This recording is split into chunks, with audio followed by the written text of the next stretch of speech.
साधक अपनी साधना का मूल्यांकन करने लगता है। चाहे एक 10 दिवसीय शिविर किया हो, निश्चित रूप से वह सोचता है कि इससे मुझे क्या मिला।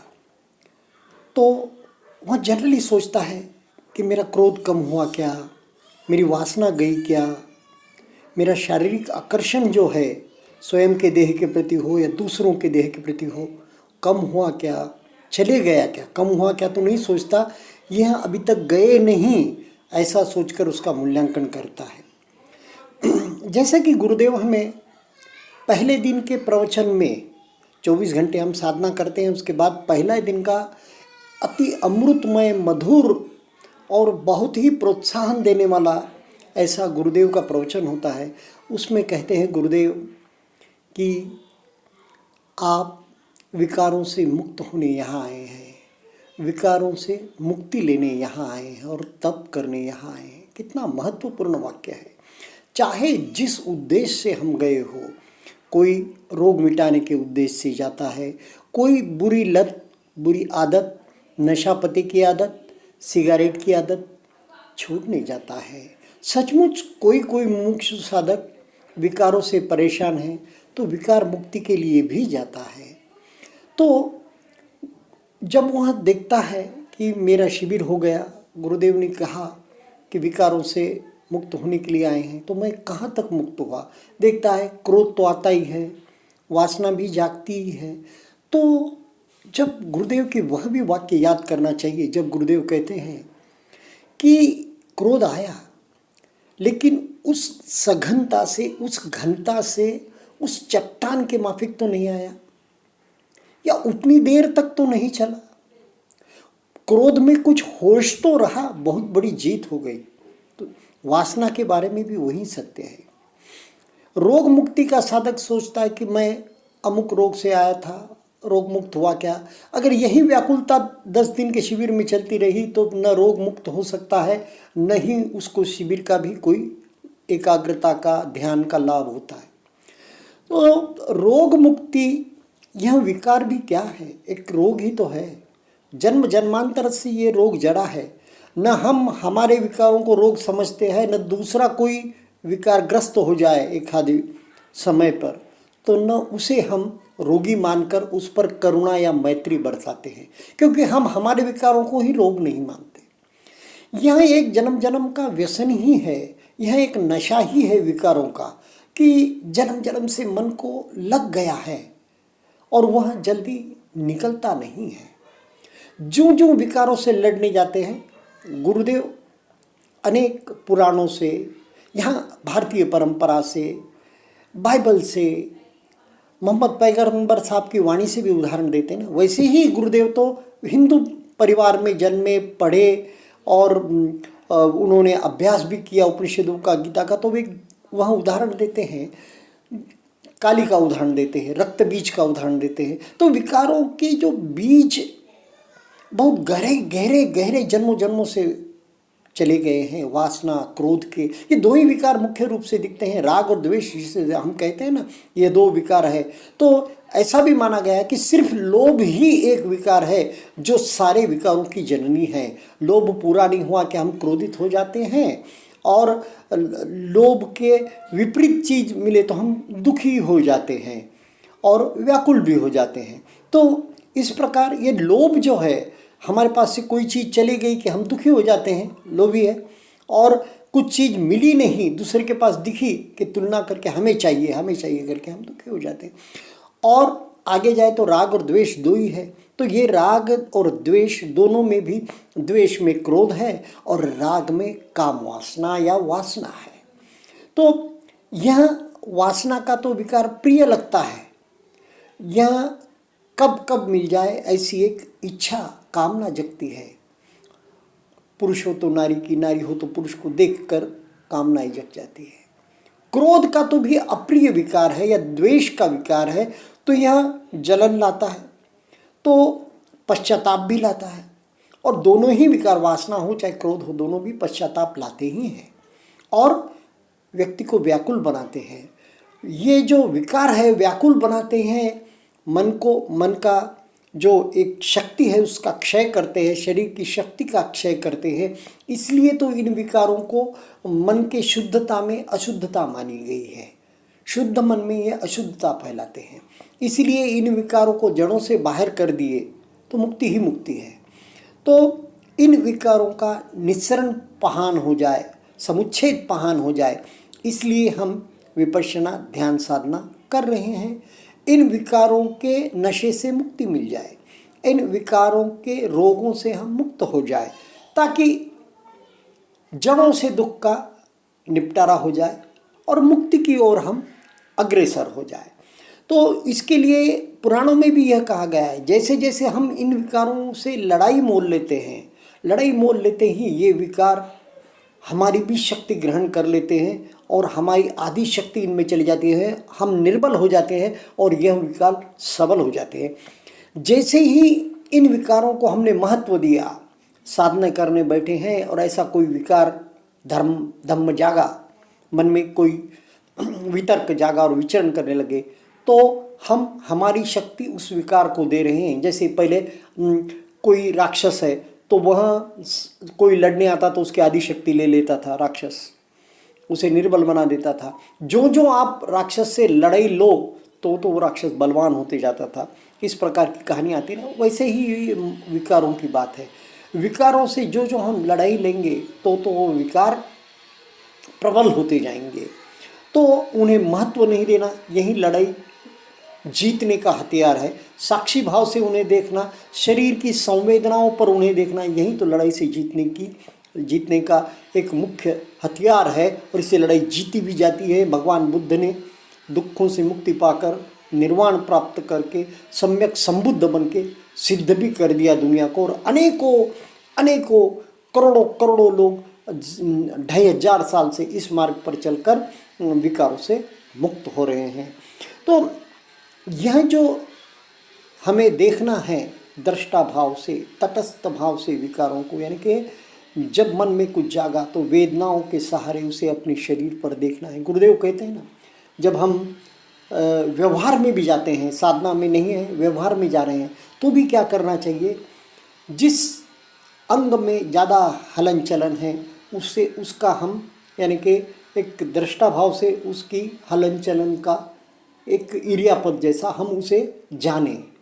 जैसे कोई बात कर रहा है तो वह अपनी हृदय पर या समझो अपने छाती पर या अपने चेस्ट पर जो संवेदना हो रही है उसे जाने और बोले तो सत्य बोलेगा। और गुरुदेव कहते हैं कि वह एक जो शील की बात ही करेगा। इस प्रकार गुरुदेव हमें कहते हैं, जब डूइंग विपश्यना इन डेली लाइफ, ऐसा कुछ उनका एक प्रवचन है गुरुदेव का।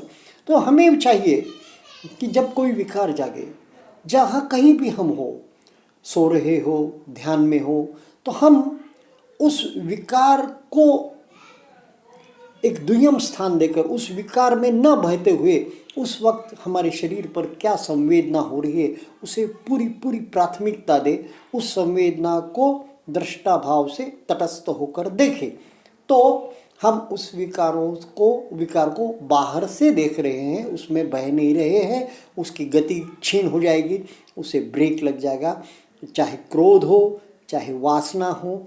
तो इस विषय में महासत्य, जिनका एक साधकों का एक शिविर हुआ है, 2 शिविर हुए, 3 शिविर हुए हैं, तो उन साधकों के लिए जिन्होंने भी महासतिपट्ठान सुत्त का शिविर नहीं किया है, जिसमें गुरुदेव ने बड़ी गहराई से भगवान बुद्ध की वाणी को, जिसमें सारी विपश्यना ही भरी है, उसे समझाया है।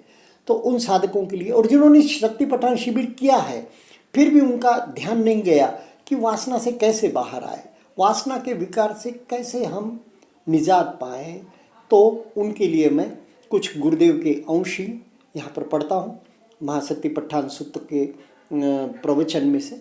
तो वह बड़ी प्रेरणा देते हैं, साधक को एक विश्वास दिलाते हैं कि आप भले ही कभी वासना जागेंगी ही, क्योंकि गुरुजी ही कहते हैं ना, जन्म जन्मांतर से ये हमारे साथ चिपकी है, माता पिता के संयोग से ही हमारा जन्म हुआ है। पूरी सृष्टि मैथुनी सृष्टि है, जो अन्न ग्रहण कर रहे हैं, जो कर रहे हैं, तो इसमें भी जो भी हम ग्रहण करते हैं वह भी हमें यानी कि काम वासना प्रेरित कर सकता है या क्रोध भी प्रेरित कर सकता है। यह आहार के विषय में हम बहुत जागरूक रहना चाहिए, ताकि हम आहार क्या ले रहे हैं, चेतसिक यानी कि दृष्टि से क्या देख रहे हैं, कानों से श्रवण क्या कर रहे हैं, किन लोगों की तरंगों के साथ हम उठ बैठ रहे हैं।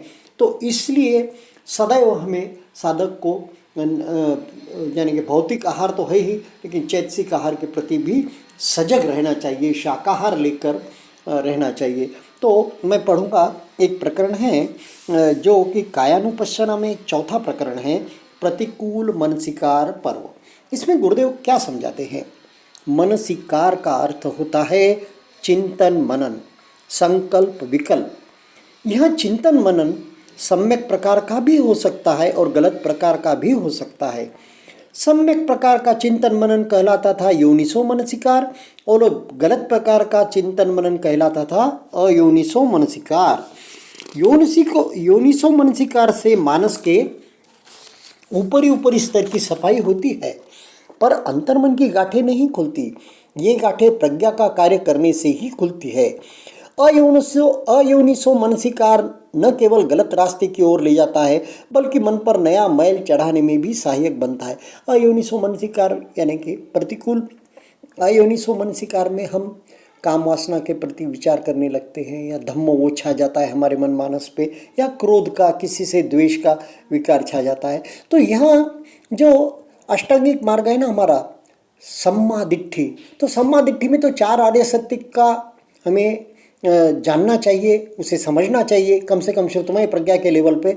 मगर उसमें यह भी सत्य है कि इस शरीर के विषय में भी हम जाने कि यह शरीर क्या है। यह भी तो एक सम्मा दृष्टि है कि हमारा शरीर क्या है। तो आगे देखिए, इस पर्व का नाम है प्रतिकूल मनसिकार।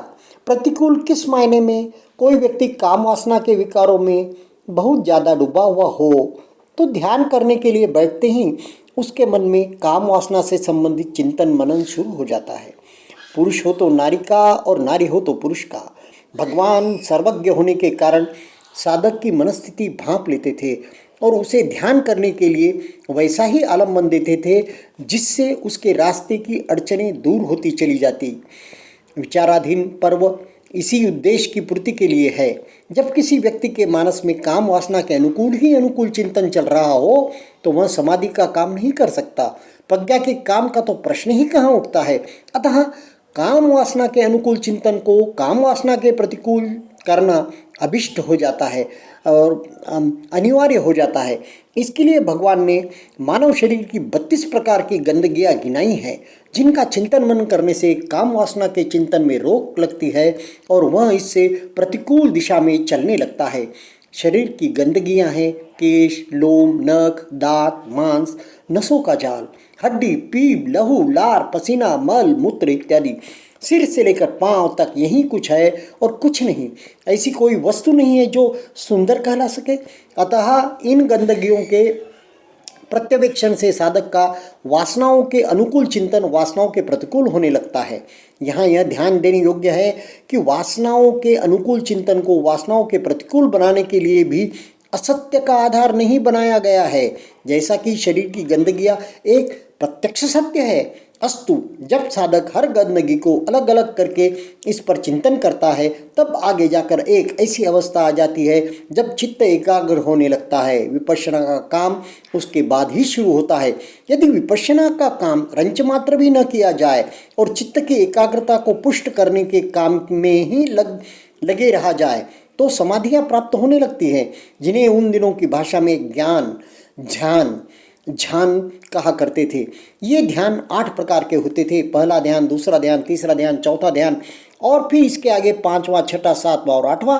इन ध्यानों में संप्रज्ञान नहीं होता था, यानी विपश्यना नहीं होती थी। यही कारण था कि इन 8 ध्यानों में पारंगत हो जाने पर भी कोई व्यक्ति अपने विकारों की जड़ें नहीं निकाल पाता था।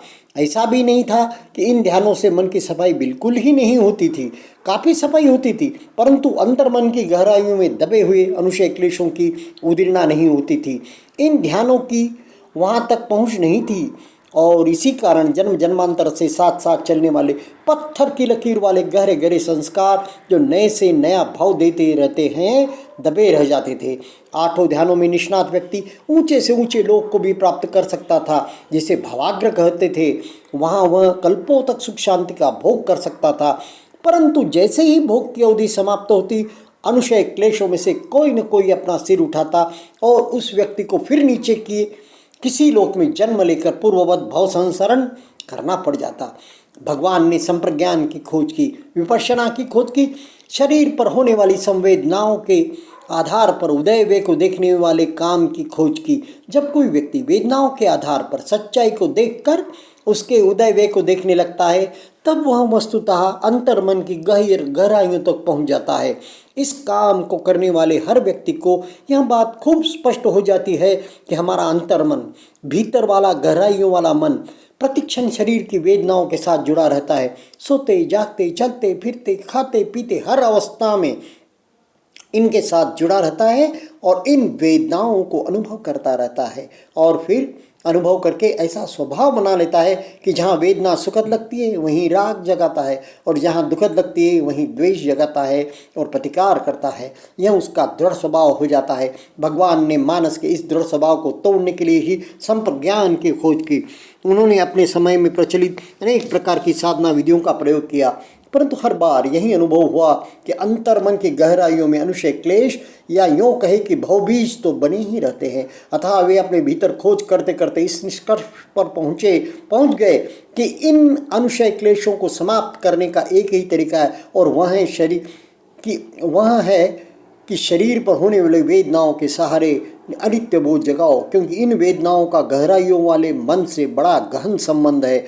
उन्होंने स्वयं प्रयोग करके देखा कि इस प्रकार से अनित्य बोध जगाने पर मन के भीतर संचित कर्म संस्कारों की उदीर्णा हो होकर निर्जरा होने लगती है। ये संस्कार उभरते हैं, नष्ट होते हैं, उभरते हैं, नष्ट होते, रक्त बीज की तरह। और जब सभी संस्कार उभर कर नष्ट हो जाते हैं, तब भीतर कोई भव बीज बचा हुआ न रह जाने से भव संस्करण से मुक्ति मिल जाती है। उन्होंने स्वयं इसी प्रकार से मुक्ति प्राप्त की और फिर इसी विद्या को मुक्त हस्त से लोगों को बांटा। प्रकरण प्राप्त पर्व के अनुसार शरीर की गंदगियों को देखते चले जाने से इस बात की संभावना होने लगती है कि इन गंदगियों का बाह्य प्रक्षेपण होने लगे। किसी किसी को बंद आंख से नरकंकाल दिख सकता है, नसों का जाल दिख सकता है, मांस के लोथड़े दिख सकते हैं, परंतु ऐसे व्यक्तियों को इनकी अवहेलना कर शरीर पर होने वाली वेदनाओं पर मन टिकाकर उनके उदय वे के स्वभाव को जानने के निर्देश दिए जाने चाहिए। इन निर्देशों के अनुसार काम करने पर साधक मुक्ति के मार्ग पर अग्रसर होकर उन सभी स्टेशनों से गुजरने लगेगा जिसकी विशद चर्चा पहले की जा चुकी है।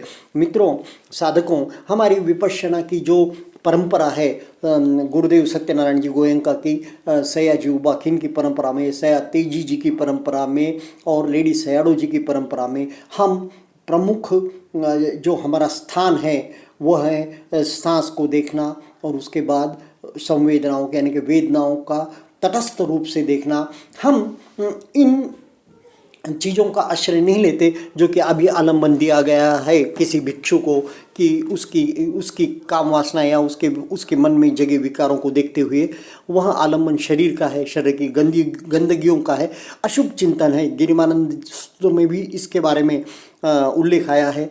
तो हमें चाहिए कि हमें बहुत पुण्यशाली हम अपने आप को मानना चाहिए कि मानव जन्म मिला और श्रुतमय प्रज्ञा के लेवल पे गुरुदेव के प्रवचन मिले और पटिवेदन के लिए गुरुदेव ने हमें विपश्यना ध्यान साधना का मार्ग उपलब्ध कराया। बहुत गुरुदेव भी कहते हैं ना, बहुत भाग्यशाली होते हैं, उन्हीं सांस का आलम्बन मिलता है, वेदनाओं का आलम्बन मिलता है, उन्हीं वेदनाओं और सांस की अनुभूति होती है। तो इस मानव जीवन का इस जो हमें समय मिला है उसका सदुपयोग करते हुए हमें वेदनाओं को महत्व देकर, हमारे सांस को संवेदनाओं को महत्व देकर विपश्यना ध्यान में आगे बढ़ना चाहिए। पर जब कभी इस प्रकार मन मानस पर वासना के, विकार के, क्रोध के जब भी कोई धम्म जागे या जब भी कोई एक